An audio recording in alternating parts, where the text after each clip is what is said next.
And consequently, a killer squad composed of 101 lethal and dreaded officers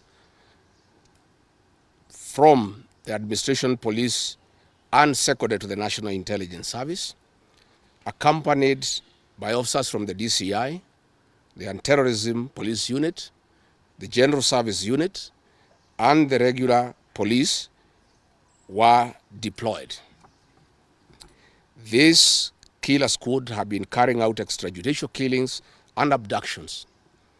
Yesterday, they were mobilized and cordoned off and blocked all exits from Gatanga constituency. This squad was armed to the teeth and hooded and with masks to conceal their identity because of the heinous acts they wanted to commit on us. This is despite that there are existing guidelines from the High Court that officers should be in uniform and not conceal their identity.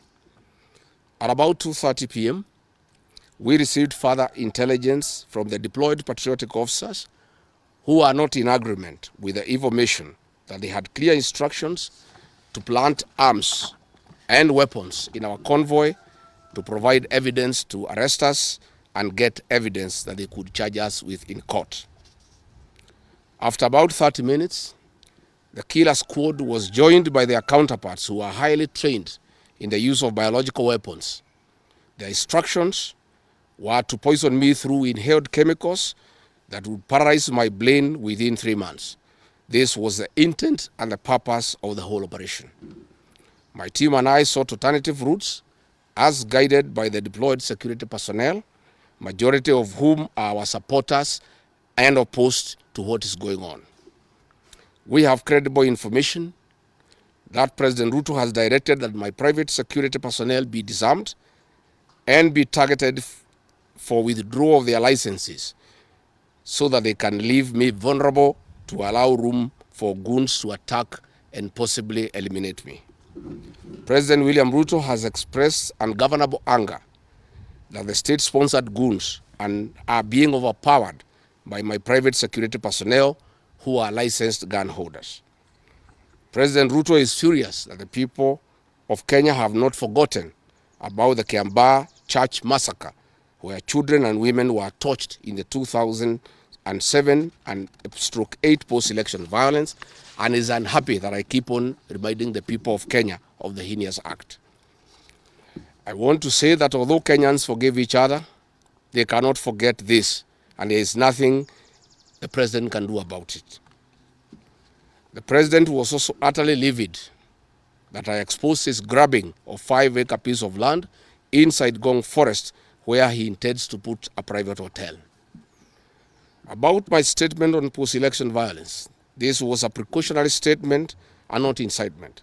It is based on historical facts and past electoral experiences of 1992, 1997 and 2007 controversial elections, that we must have a free and fair election in 2027.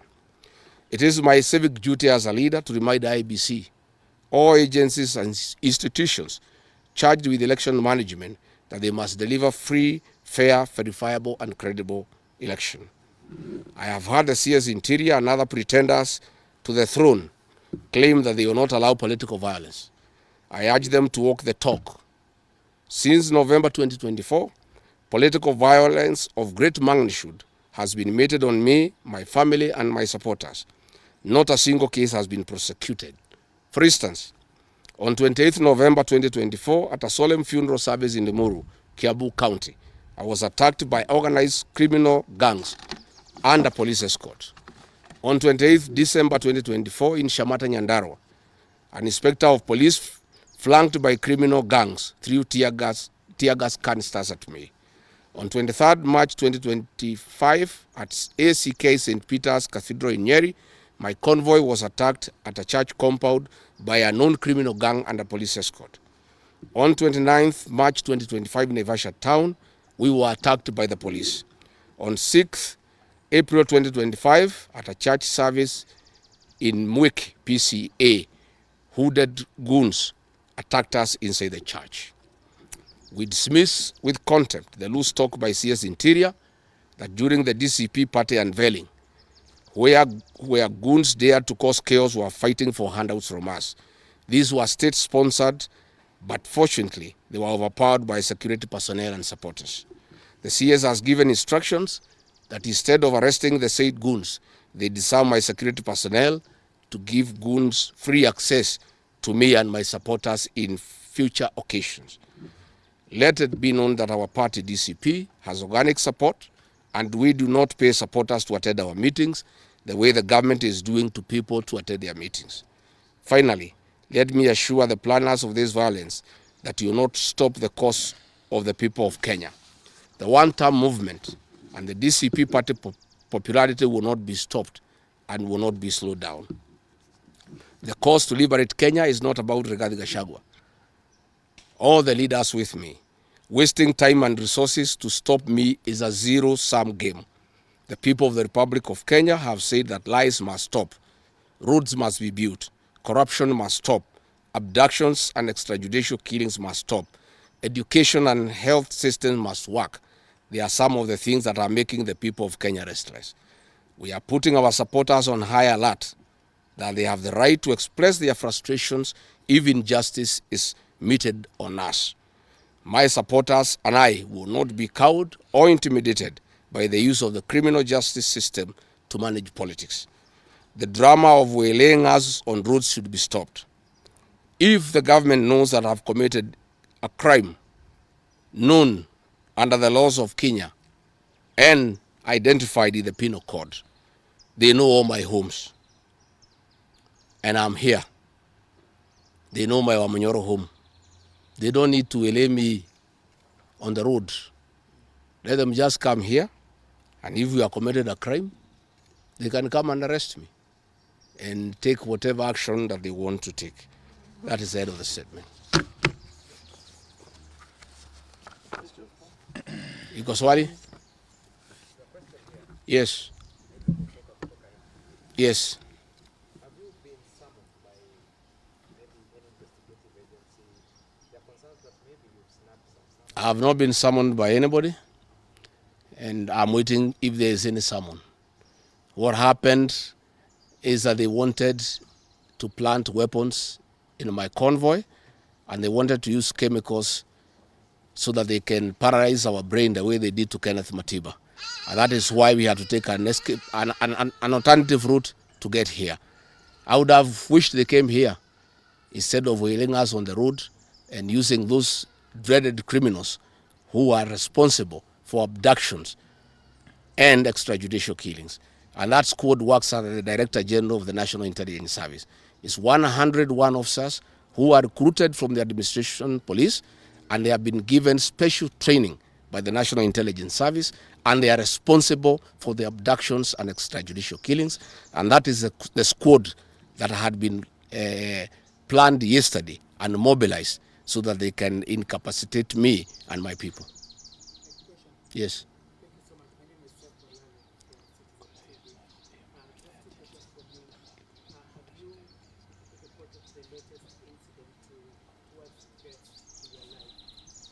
Report to who? These are the same people who want to kill me. How do you report to the people who are planning to poison your mind so that the brain can be paralyzed and then you become a vegetable? I cannot report. And I wrote to the Inspector General of Police and the Director of Criminal Investigations. Instead of answering the issues I had raised, told me to report to the next police station. Yet all these things have happened under the cover of the police. So it is useless to go and report to the police. That is why I'm talking to the people of Kenya, so that if anything happens to me, President William Ruto must be held accountable. And I want to say, when they hounded me out of office, I pleaded with my supporters to stay calm and express their displeasure by singing. That is no longer going to be the case. And my supporters have blamed me for not allowing them to stand up to intimidation and the wrong things that are being done against their leaders. Therefore, our supporters are on high alert, and they will be part of the leadership and ourselves who will be resisting impunity and intimidation by William Ruto and the government. Oh, yes. You've been on record in chat in Gachagua yesterday saying you were misquoted